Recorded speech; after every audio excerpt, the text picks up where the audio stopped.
If a pipe bursts in your house, the first thing you need to do is shut off the main water valve.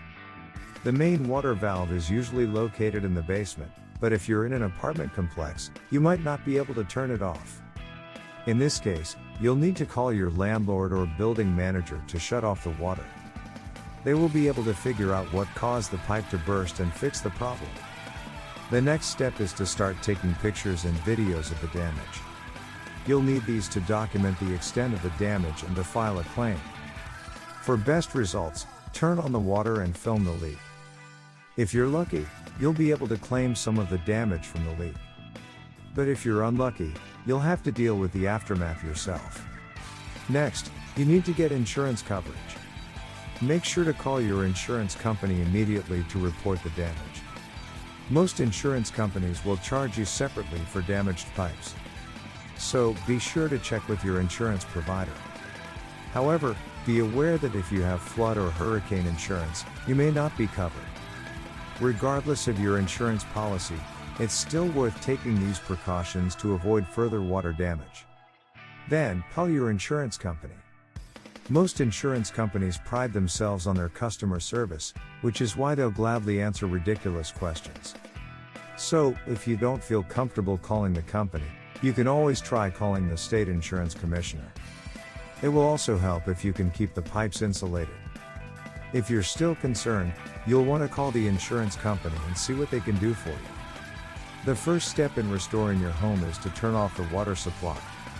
If you're in an apartment or condo, make sure you're not in an apartment. In the event that you're renting, turn off the water supply immediately. If the pipes were in the basement or crawl space, try to shut off the water supply as quickly as possible. If you have electricity, then you'll want to call a plumber.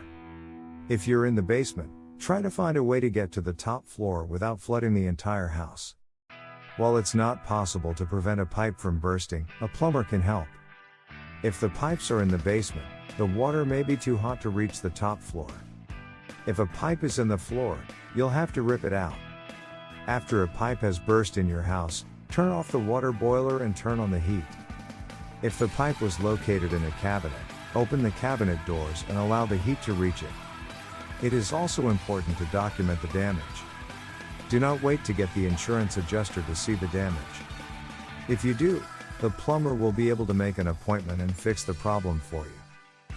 After you've made sure the pipe is not too big, you need to find out where it is. Before you do that, check to see what fixtures have burst in your house.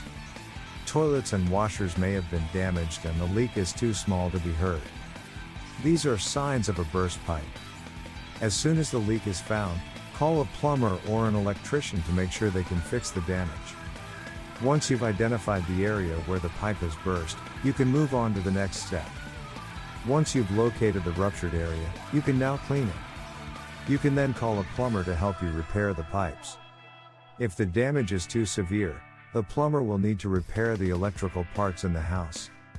If the damage is too severe, they will send someone to fix the problem.